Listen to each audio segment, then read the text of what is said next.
People, what dirty little secret of someone else's have you been dying to tell? Not long ago, my wife and I were spending the evening at another couple's place. Both women are stunning, and honestly, my buddy and I often acknowledge how lucky we are to be with them. Later in the night, after a few too many drinks, he and I stepped into the next room to mix up some cocktails.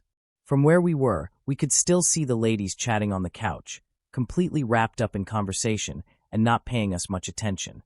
As we were making drinks, we made a few casual remarks about how great they looked. Just lighthearted, appreciative stuff. Then, for reasons I can't fully explain, I jokingly looked at him and said, "Want to see mine wearing nothing?" His eyes went wide. After a brief pause, he grinned and said, Yeah." What followed was us quietly showing each other pictures, private ones, of our wives on our phones. Nothing was sent or shared, just shown. It happened a few more times throughout the evening when we had a moment alone. Probably 40 or 50 photos in total. All while the women were just a few feet away, totally unaware. It was absurd and surreal.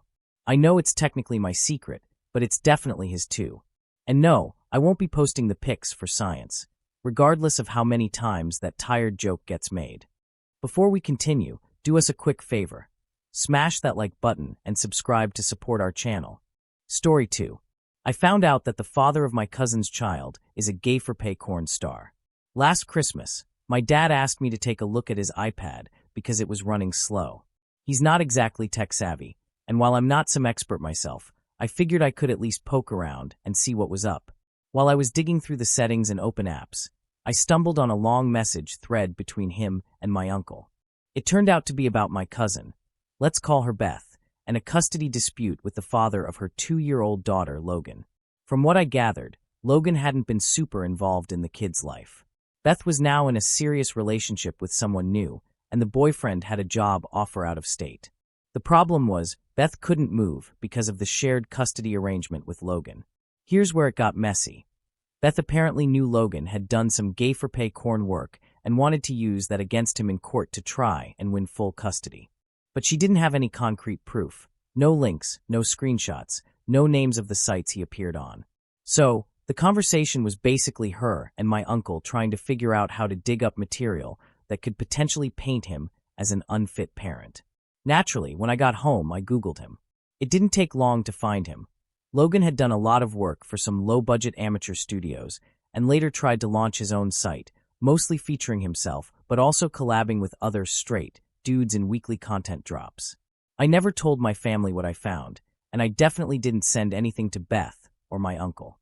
Honestly, I don't know Logan well enough to speak on his parenting, but doing porn gay for pay or otherwise isn't automatically a disqualifier in my book. The part that really rubbed me the wrong way was how Beth suddenly flipped into morality mode. Like she was fine with everything until moving became inconvenient. And now Logan's job is a problem? Nah. You don't get to turn someone's survival work into a weapon just because it suits you. That's low. Story 3. I know a woman who's a stay-at-home wife, and she manages the household finances. But she does it in a way that seems deeply unfair. Based on what I've seen, I'm almost certain she's preparing to leave her husband in a few months. Both the husband and wife are my clients, with separate investment accounts. The funds come from their bank accounts. Whether individual, joint, his or hers, doesn't really matter. The key point is that the money gets deposited directly into her portfolio. If she feels like allocating any of it to his, she does, but it's entirely at her discretion. About a year ago, I started noticing red flags. Most of the money was going into her account, and she declined my suggestion to put any into his tax-advantaged savings account, even though hers were maxed out. I brought it up with him and asked if he wanted to contribute more, but he simply said, "My wife handles our finances. You can talk to her about that." And legally, I can't tell him what's happening in her accounts. The firm sends out statements monthly, but whether he reads them or understands them isn't my responsibility. At this point, roughly 80% of their investable assets are in her name, and over the last 4 months, she's been withdrawing $5,000 to $10,000 every month. His account has had no movement during that time. My suspicion? She's pulling it out and holding it as cash. On paper, she'll appear to have nothing, while he still has his portfolio, which she could potentially claim less of during a divorce. This is still somewhat speculative, but not by much. Moral of the story: Never let one person have complete control over your finances. If you use the same advisor or portfolio manager, don't funnel all the money into one person's account expecting them to fairly distribute it. That's not protection, it's vulnerability. Edit. For those asking if I should tell him, or if I'm legally obligated to know, I'm not. In fact, I'm legally obligated not to. People suggest I could just tell him anonymously. What do you think I'm doing right now? Posting a vague but accurate scenario on a platform like Reddit is the closest I can legally come to tipping him off. Feel free to share this if it helps prevent someone else from getting into the same situation. To reiterate, protect yourself. Share this story if it helps. But don't expect a financial advisor to violate privacy laws based on speculation, no matter how suspicious things look. Story 4. When I first joined the USMC, I went to boot camp with a bunch of guys. One of them, let's call him John, ended up stationed on the other side of the state from me. One weekend, he calls me up and says, "Hey, new AK owner, let's meet up in LA this weekend." I'm down, so we planned to meet in Hollywood that Friday. I was seeing this girl, Claudia, at the time, so I asked her if she knew any girls who'd want to hang out. She says she has a friend who's down, but also mentions that 2 of her guy friends want to join. She asks if it's cool if they stay in our room at the hotel, since they're gay and she wasn't sure how I'd feel about it. I tell her it doesn't bother me, but I'll check with John. He's cool with it as long as they don't try to hook up with him. All good. Friday night rolls around, and we meet at our hotel suite at the Renaissance. So it's me, Claudia, a cute Russian girl she knows, and 2 guys who I'll call James and Smith. We start drinking, having a good time, and eventually head to a club. At some point during the night, Smith somehow gets up to the DJ booth and grabs the mic. I have no idea how he managed it, but the spotlight hits me and Smith yells, "HEY! After party at the dude's suite. Renaissance Hotel, room 1539. There'll be bishes and booze." I'm caught off guard and yell back, "Dude, I thought you were gay?" He just shoots back, "Shut the F up, new AK owner." I'm laughing it off, and after the club closes, we all head back to my suite. Sure enough, there's about 30 people hanging out in the hallway. I'm a young drunk Marine, so I think, screw it, and let the party roll. The night progresses, and eventually Claudia and I end up in bed. We're getting intimate, and then I glanced over and see John sitting on the couch watching us. It's a bit weird, but whatever. Then I notice something even stranger. The cute Russian girl's head is in his lap. Wait, what? That's not the Russian girl. Dude, get the F off, John. Smith jumps up, and there's this noise like when you pull a sucker out of your mouth, gives a little hee-hee-hee, and bolts out of the room. I jumped up to stop John from going after Smith, but by the time I get there, John's passed out cold. I figured, whatever, so I went back to what I was doing with Claudia. The next morning, it looks like a war zone in our room, bodies and empty bottles everywhere. John's got the Russian girl snuggled up to him, and I head to the bathroom. In the tub, there's a half-bare girl passed out with an equally half-dressed guy. I check their pulses. Everyone's alive, at least. As people start filtering out, the last to leave are the Russian girl and Claudia. John finally wakes up, heads to the bathroom, and then comes out laughing. Dude, what happened last night? His expression suddenly shifts, and his eyes get wide. Dude, what the F happened last night? I play it cool. Nothing, why? John stares at me like he's trying to piece it together. Then he asks, dude, don't lie, did I hook up with the Russian chick? I can't help but laugh. Yeah, man, you totally hooked up with the Russian chick. 8 years later, and I still haven't told him the full story. Some things are better left unsaid. Story 5. My dad's a crossdresser. I've known for over 30 years, and as far as I can tell, no one else in the family has a clue. It started subtly, corno mags stashed in his office drawer, which as a kid just seemed like regular dad embarrassment stuff. But then I started noticing little things that didn't quite add up. A dry cleaning receipt tucked under the back seat of the car, with a woman's name none of us knew. A single purple acrylic nail beneath the floor mat. Strange, small clues, but they added up over time. Eventually, I found a suitcase full of wigs hidden in the attic. And later, keys to airport lockers stashed in his briefcase.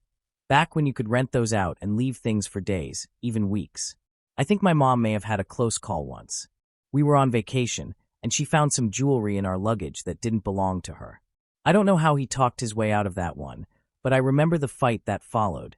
It lasted well into the night while my brothers and I tried to sleep. Once the internet came into the picture, It was even easier to piece things together. He left a trail, profiles, posts on message boards, even a whole alternate persona under a female name, the same one I'd seen on that dry cleaning slip years before. I realized many of his business trips weren't for work at all. He was visiting people, friends, maybe even partners. I found out he was co-owner of a safe house with a group of other crossdressers or trans women and held on to it for years, well into retirement. A couple of years ago, my family blew up over a separate issue. My wife and my mother-in-law got into it, and before long the whole family was a mess of arguments, phone calls, and accusatory emails. In the middle of it, my dad called me furious and tried to tear into me about something unrelated. But I was ready. I had the nuclear option sitting in my back pocket. I didn't use it. As angry as I was, I couldn't bring myself to destroy him like that. He's still my dad. And if this is part of who he is, if this is his way of expressing himself, then okay. I just hope my mom knows. If she's been in the dark all this time, that's what truly sucks. That nuke is still there. I haven't told my wife. I know she'd be dying to know, and maybe even angrier at me for not saying anything. I don't know how she'd take it. Honestly, I'm not sure how I feel about carrying this secret all these years. But at least I got to finally vent it somewhere. So thanks for that. Story 6. I had a friend in college who was a super devout Southern guy and very, very Christian. He was so devoted that he would preach to us about how your private solo session was a sin and claimed he never did it. He was also very conservative, and we kind of kept him around to expose him to a more worldly perspective. One of my friends decided to move in with him, thinking he'd be a calm, drama-free roommate. No wild parties, no drugs, no hookups on the couch. Just a chill environment. One day, I went to visit my friend at the apartment. His roommate, let's call him Dave, was at class, and his computer was open. Now, my friend was a programmer and a total tech nerd, so naturally, he decided to snoop around for fun and see what was really going on in Dave's ultra-conservative, no-self-diddling, anti-worldly mind. The computer was locked, but the password hint gave away the password, so he was able to get in. Real Player was open on the screen. This was 2013, so we were already questioning why anyone would still use Real Player. But the fun thing about it was that it had a history of videos that had been watched and were still in the downloads folder.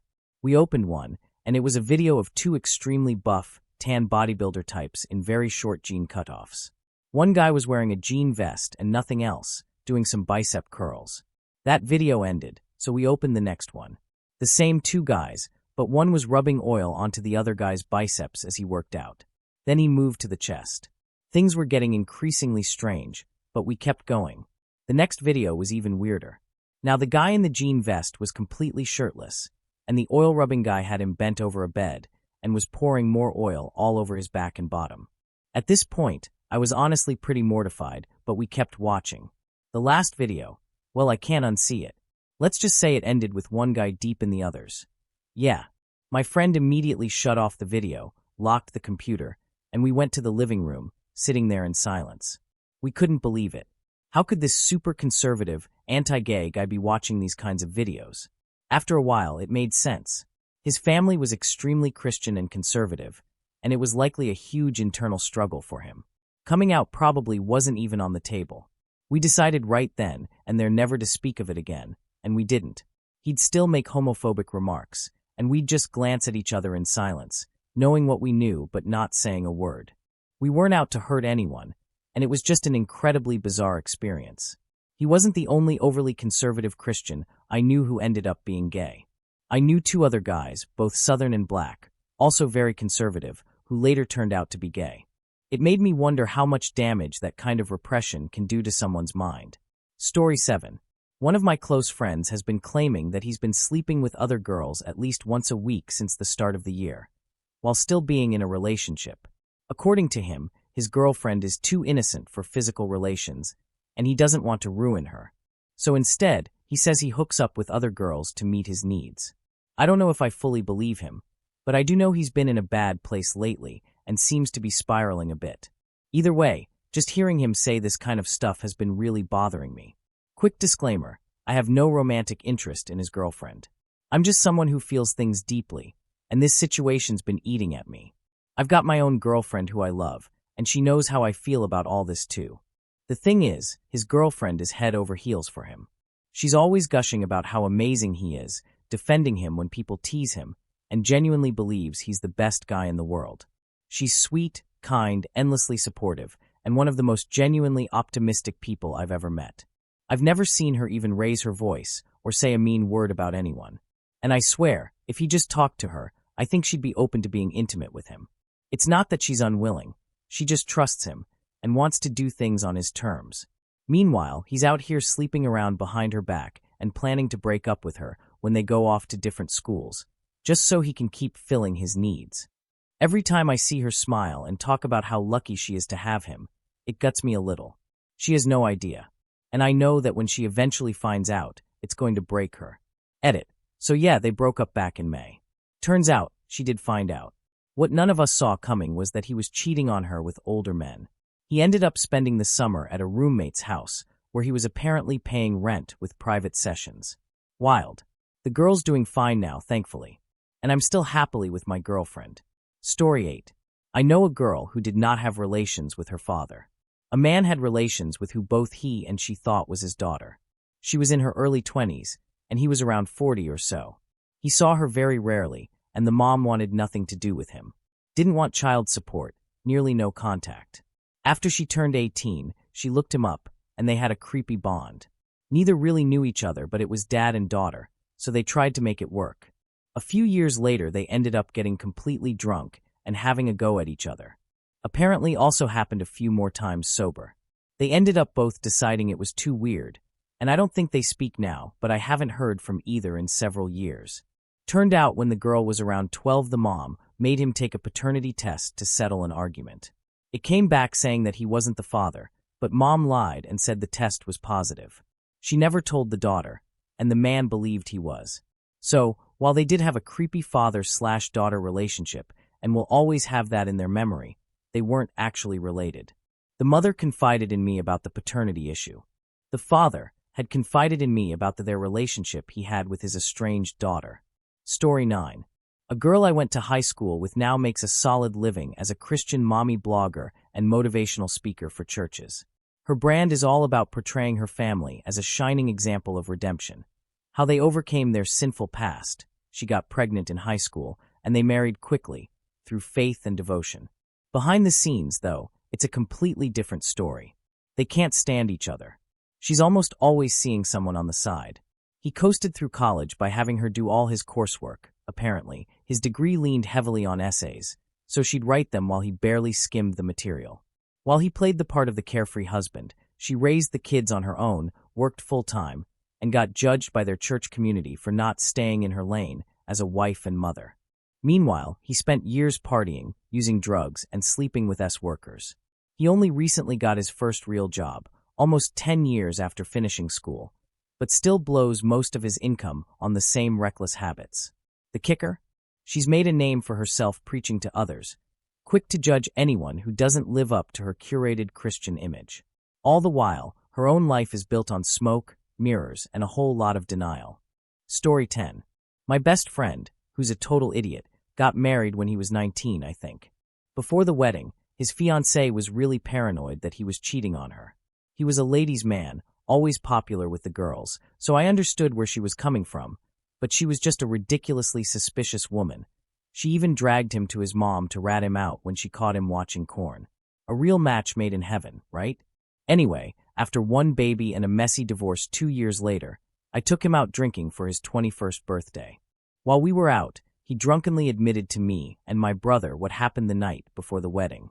Apparently, the night before the wedding, he got completely wasted at a pre-wedding party, with his family and bride-to-be absent. But the bride's sister was there, and she was just as drunk. Somehow, they both thought it was a good idea to hook up.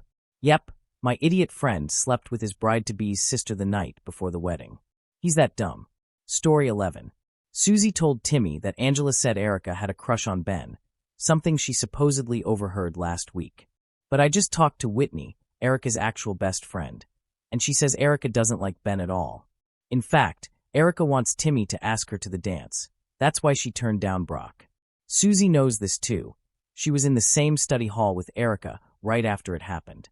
So now it's pretty obvious she's trying to mess things up between Erica and Timmy, probably because of that whole drama with Chris. Story 12.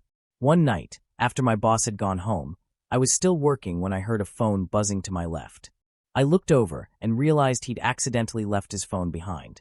I figured the buzzing might be him, using his wife's phone to locate it or something. But when I picked it up, it wasn't that, it was a reply to a M4M Craigslist ad looking for a femboy. That was about 3 months ago. A couple of weeks later, my boss was on a call with a patient and handed me his phone to schedule an appointment. As soon as I hit end call, a Yahoo instant message popped up asking if he was a thick comber. At this point, I'm pretty sure he's actively seeking out guys online. Then just a few weeks ago, I was using his phone again and another message came through. This one was addressed to Sir and said, "From your dress-up doll."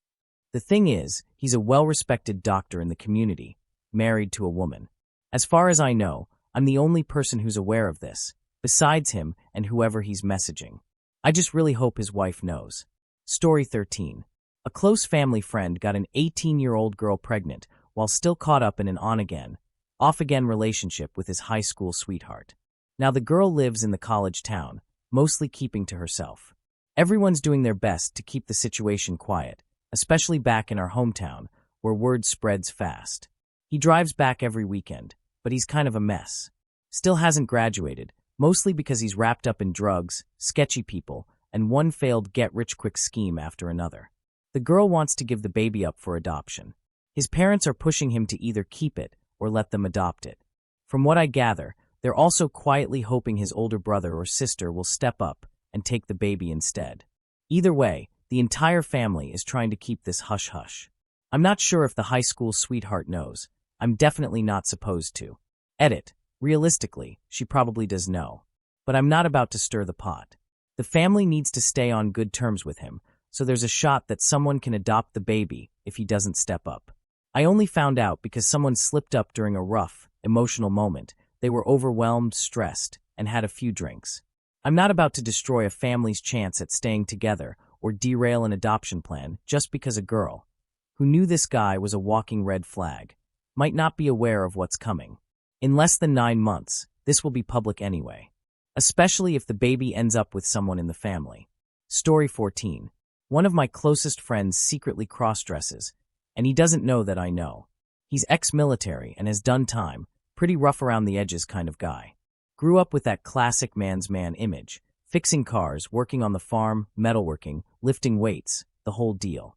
I found out by accident while helping him move. I picked up a box from under his bed and opened it to check if it was fragile before stacking it with the others. Inside was a cross-dressing kit, fake jugs, lingerie, a few dresses neatly folded next to a pair of jeans cut into Daisy Dukes. I just put everything back where I found it and kept moving boxes like nothing happened. Honestly, none of us would care if he ever decided to share it. But it's his life and his secret to keep. We'd support him either way. Story 15. Alright, buckle up. This one's messy. For years, I worked closely with a woman we'll call Ramona. We became good friends, shared personal stories, gave each other advice, the whole thing. Over time, I learned about the nightmare that was her marriage. Her husband, who also worked at our company, we'll call him Ramona's husband, cheated on her multiple times. She even found out he fathered a child with another woman. Despite all this, Ramona stayed faithful, heartbroken, and understandably frustrated. Now here's where it gets wild. During a company trip involving several employees, Ramona's husband ended up having an affair with someone we'll call Scummy. Scummy, ironically, held a position that was supposed to represent employee well-being and morale. Plot twist, Scummy was also married. And yep, her husband, Scummy's husband, worked at the company too, closely with Ramona's husband, no less. This secret affair continued for a while, completely under wraps, until, surprise, both Scummy and Ramona's husband requested divorces around the same time. Before the ink was dry on either divorce, they were openly dating. Ramona was devastated. She even reached out to Scummy's husband, looking for answers, but he was clearly reeling and trying to keep his distance. So now we have 4 people, tangled in a workplace soap opera, still showing up to the same building every day. Only those 4 and me, because Ramona trusted me, and I was around for a lot of the fallout, knew what was really going on. I never told a soul. Ramona was like a wise older sister to me, and I couldn't break her trust, no matter how wild the drama got.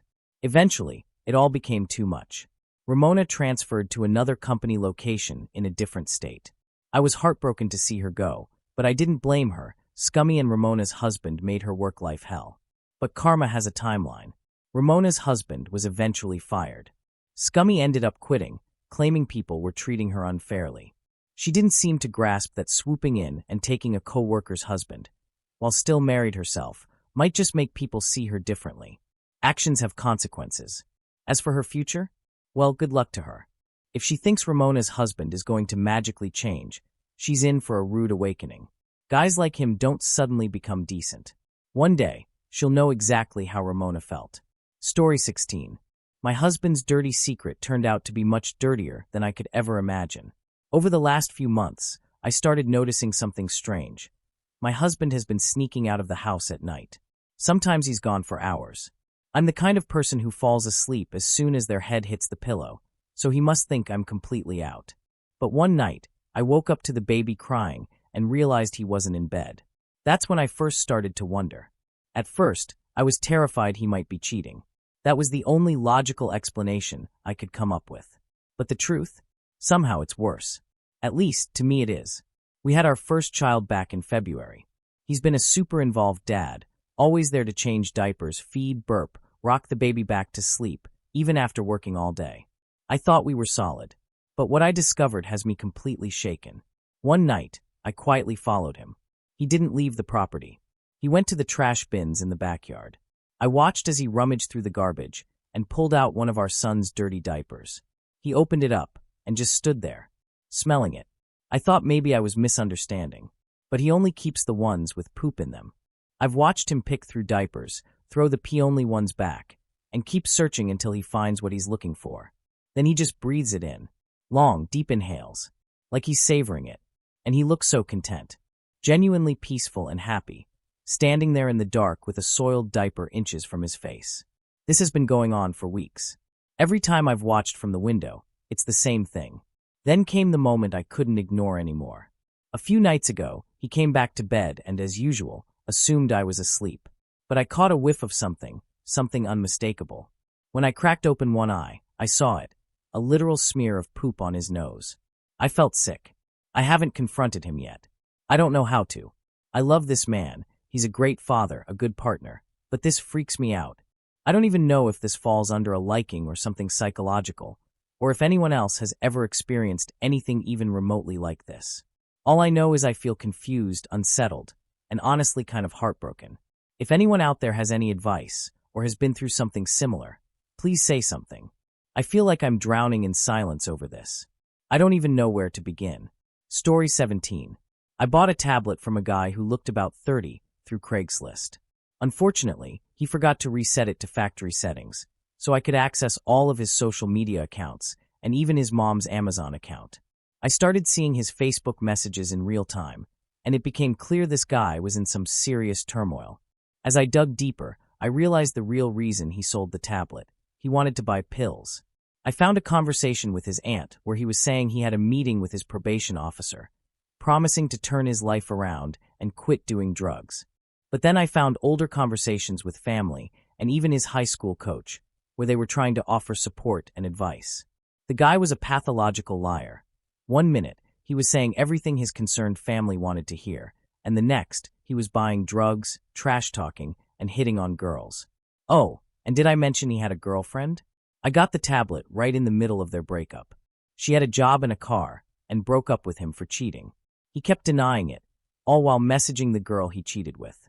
When she stopped replying, he started pestering anyone who owed him money, even asking his high school coach for $5. It was like he was grasping for anything. Then, I found a message where he asked his mom to pick him up, only to discover he was using the internet at the local library. At this point, it was no longer funny or interesting. It just made me feel kind of sad. But I did take the opportunity to mess with him a little.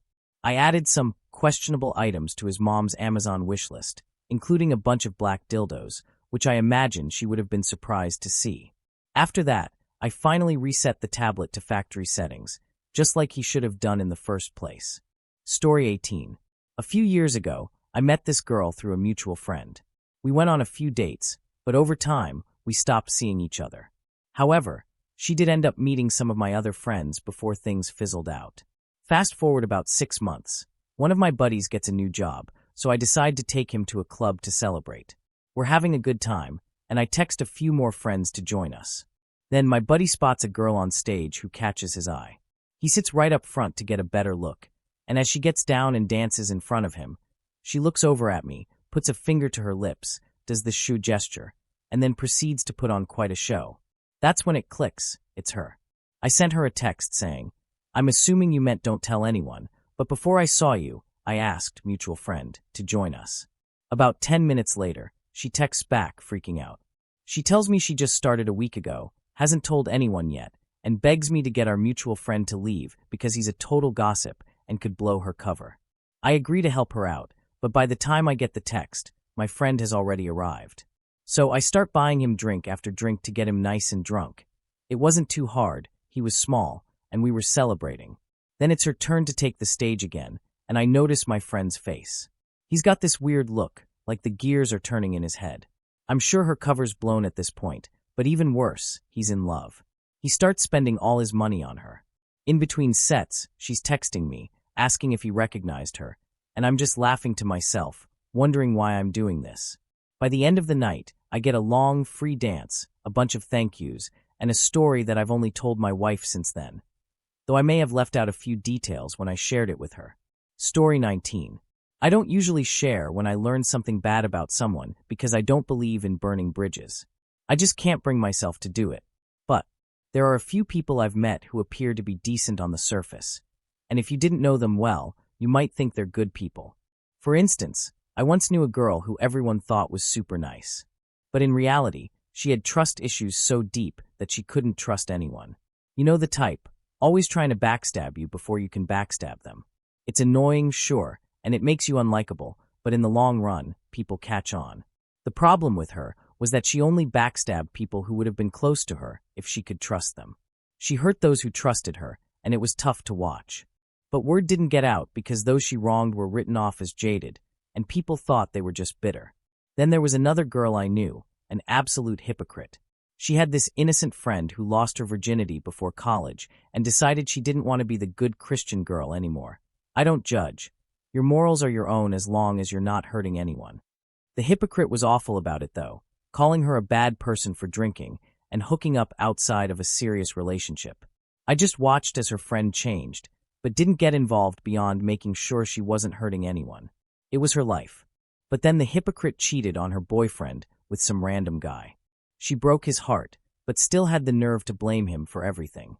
She claimed she never saw him, but I knew for a fact that he was heartbroken because she was blowing him off to see other people. Afterward, she started drinking heavily, but still acted like she had the moral high ground over her friend. And she's been convinced her friend's an idiot for years, making jokes about how stupid she is. Real piece of work. Next, a guy from high school. I was friends with his girlfriend before they started dating. Over the summer, he went away and I hung out with her and our friend group. He was insanely jealous, even in group settings, and eventually decided she must be cheating on him with me. So, in retaliation, he cheated on her and emotionally abused her until she broke up with him. I never really told anyone because he made it clear he didn't like me, and I honestly didn't care enough about him to spread gossip. It just felt petty. On a more positive note, a distant friend of mine attempted suicide a few years back. Apparently, her closer friends didn't care, but when she opened up to me, I was the first one to actually listen. I talked her down from later attempts and helped her get on antidepressants because I couldn't always be there for her. She asked me to keep it quiet because she thought it made her look weak, so I respected that. We've grown close since then, and she's doing so much better now. So, I'm happy to say this one had a good ending. Story 20. I work as an executive at our bank, and there's one woman in her early 30s who tends to make some suggestive remarks about her and her husband's personal life. It's not uncommon for her to stay late at work. One night, I was driving by the bank and noticed that her office light was still on. I thought maybe she or the cleaning crew had forgotten to turn it off. I decided to go in, and as I entered, I immediately noticed that the alarm hadn't been set. Normally, we'd call the police in such a situation, but I saw both her car and her husband's truck in the back parking lot, so I decided to take a look around. I couldn't find them upstairs, but the light going down to the basement was on. I made my way downstairs, and that's when I heard some strange sounds coming from the kitchen. Curiosity got the best of me, and I looked around the corner. What I saw left me speechless. She was completely bare, lying on the table with her husband. Well, I'll leave the rest to your imagination. I immediately realized how awkward the situation was, so I quietly backed out of the room and left the building. To this day, I can't help but think about that moment when I see her at work or when I look at that table. The next day, I showed up to work early and decided to clean the table in the kitchen. It looked like it had already been cleaned, but I used some kitchen cleaner just to be sure. Story 21. The workplace drama here is beyond anything I've ever seen. From employees using drugs, to extramarital affairs, to spreading rumors to sabotage people, or even get them fired, it's all going down. I have a few female coworkers who trade intimate favors with supervisors for special treatment. There are also cliques that form on each shift, positioning themselves strategically within management's inner circle to maintain some kind of power. If they feel threatened, whether by someone who outperforms them or a younger, more attractive colleague who catches the attention of a supervisor, they'll fabricate false accusations and manipulate the situation to get that person fired. It's like watching a royal court, with people vying for power, undermining their rivals, and doing anything to stay on top. There's no end to the skeletons in the closet. Beyond the gossip and affairs, there are darker stories. Employees have been accidentally maimed by machines, and some have been forced out due to threats. There was even a secretive forced abortion that no one dared to speak about. It's disturbing to think that in this day and age, the old power plays and toxic behaviors still persist. I've tried doing the right thing, but it only leads to punishment and alienation. So now, I keep my head down, do my job, and try to align myself with the right people to stay out of the chaos. It's a sad situation, but at this point, it's the only way to survive. Story 22. I work as a county employee in a small town, sharing a cubicle farm-style office space with a colorful cast of local government folks. The place is less like a workplace and more like a real-life soap opera. If daytime TV had a county budget and petty politics. Let's start with payroll. The woman in charge had a quiet relationship with a guy from the highway department. He's 43 and due to long-term antidepressant use, hasn't had an erection in over 15 years. She confided in me about it once, and honestly, it was more heartbreaking than scandalous. The county treasurer? She's cheating on her husband with a local cop. What she doesn't know is that he knows, and has been sleeping with her sister for years, purely out of spite. The town marshal? Regularly shows up to work drunk. Like noticeably drunk. Then there's the former director of public works. He got to resign quietly, after trying to help rig a local election. The kicker? He's also a reserve police officer and a minister. If his church congregation ever found out, let's just say it'd be a rough Sunday. The new director of public works keeps her personal life pretty private, especially her sexuality.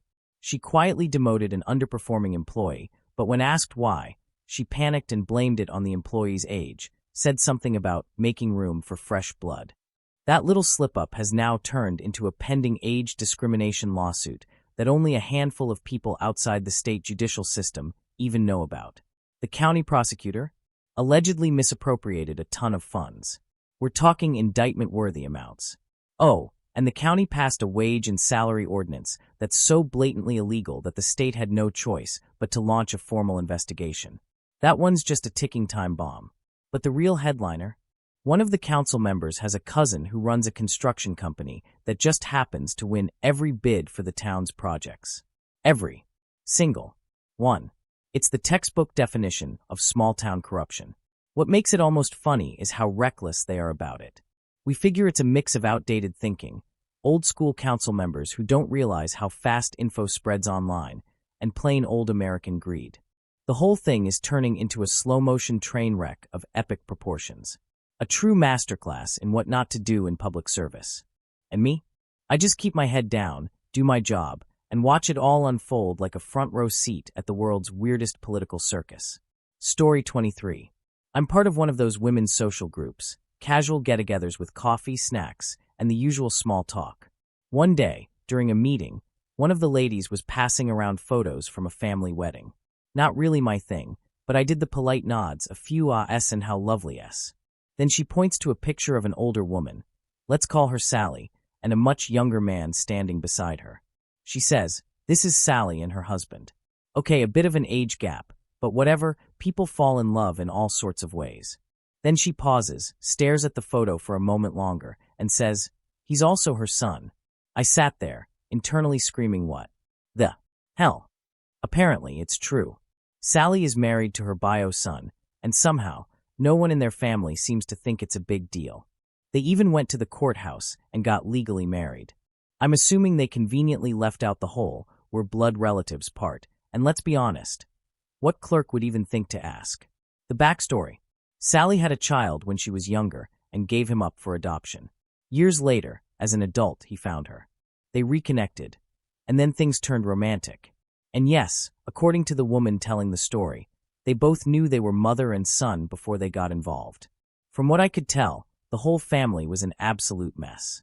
I lost touch with the storyteller years ago, so I have no idea if Sally and her son/husband are still together, or if anyone ever figured out the truth. The woman who shared the story was clearly disturbed, understandably so. Apparently, they were on her husband's side of the family.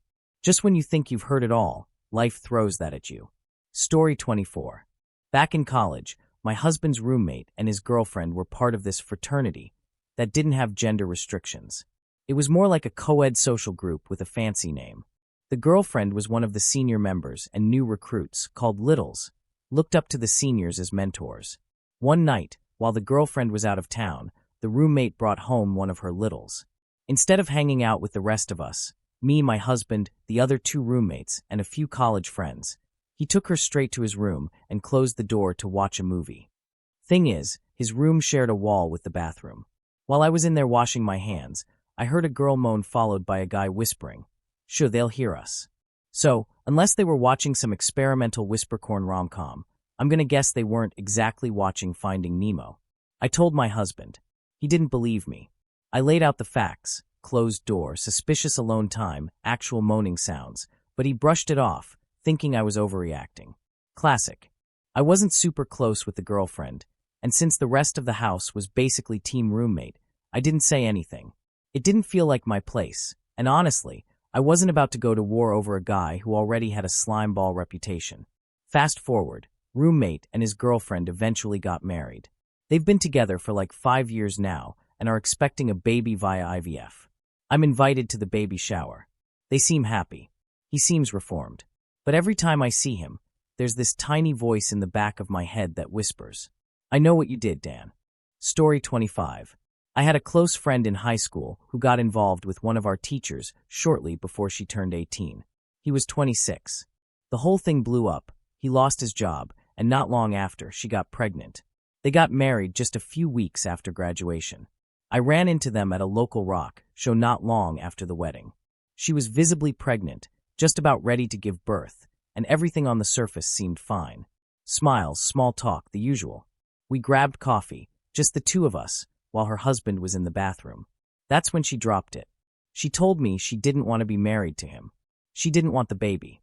She said it quietly but with a calm, clear certainty that chilled me. I could see the weight she was carrying, trapped in a life that had moved way too fast and in all the wrong directions. It broke my heart. But what could I say? I listened, I stayed supportive, and eventually gave her the kind of answer you say when there is no answer. I get it, but what can you really do now? 3 days later, she was in a horrific car crash. She pulled out in front of a semi. She and the baby didn't make it. Everyone called it a tragic accident. But I've always wondered, no, I've always known, that it wasn't. I might be the only person who truly heard what she said in those last quiet moments, and the only one who carries that suspicion. I think she made a choice. And the world just kept spinning, pretending it didn't see. Story 26. About a year ago, I went down to Mexico to wrap up the final steps of my immigration process. While I was there, I got the chance to meet a lot of extended families for the first time, including my cousin Eddie, who might honestly be the most repulsive human I've ever encountered. The guy was infamous in the village for going literal months without showering. He's also a raging alcoholic, often found passed out in the streets like some tragic folklore character people whisper about but avoid. On the flip side, I met my Aunt Marta, probably the coolest drinking buddy you could ever ask for. She's loud, funny, quick with a joke, and has this booming laugh that could shake walls. We'd kick back, drink 40s together, and just hang out like old friends. She's a blast to be around. But she's also, to put it bluntly, very short, very overweight, and not considered conventionally attractive by anyone's standards. That'll matter in a minute. One night, after a bigger-than-usual party, I stayed over at her place because I was too drunk to make it back. The place is tiny, and even when the party died down, Aunt Marta and Eddie were still at it, drinking, laughing, making noise. I went to bed before them and thought nothing of it. The next morning, I got up early to head out. On my way past her room, the door was slightly ajar, and I happened to glance in. That's when I saw it, Aunt Marta and Cousin Eddie together. In that way. For a second, my brain just stalled. I froze. I must have made a sound because she looked up and we made eye contact.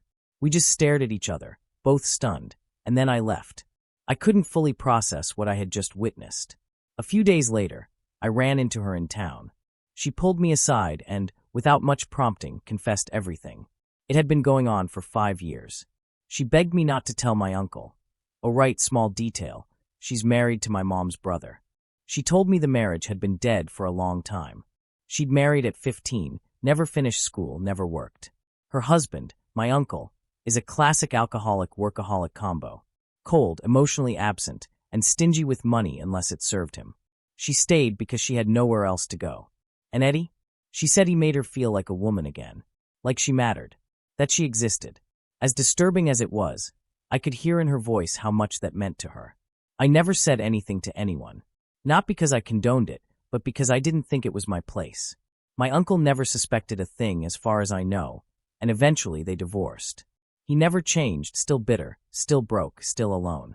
And as messed up as it sounds, a part of me is glad she found some kind of happiness, even if it was through something most of us would find unthinkable. Life in that village is hard, isolating. People survive however they can. Some stories don't have clean endings. This is one of them. Story 27. My married biological uncle had a long-term secret affair with my foster aunt, who lived with us and became part of the family. No one knows yet. My grandparents used to be foster parents, so growing up, I lived with a lot of different foster kids. One of them, we'll call her A, clicked with our family in a big way. After she aged out of the system, she stayed in our lives and basically became part of the family. Even though she was only 7 years older than me, everyone called her Auntie, and I did too. These days, she's more like a sister, but back then the title stuck. The first time I ever drank alcohol, I was 14, and we were out at our old family cabin. It was me, Uncle B, Auntie A, one of my other biological uncles, and one of Uncle B's 4 kids, who went to bed earlier. That night, I got way too drunk for my age, just completely hammered. After I went to bed, I woke up needing to pee. The bathroom in the cabin was out of order, so I went outside. Our deck overlooks the lake, and in my drunken haze, I heard voices down by the water.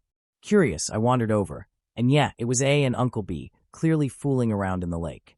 At the time, I was too out of it to fully process what I saw. Years later, when I was working for A's boyfriend, I found out the truth. He told me, off the record, that A and Uncle B had been sleeping together for about 5 years before that night at the lake. She would have been around 18 or 19 when it started, and Uncle B was in his 30s, married with 4 kids. The boyfriend had found out accidentally and made me promise to never bring it up, since he wasn't even supposed to know. To this day, no one else in the family has a clue. If they ever found out, it would be absolute chaos.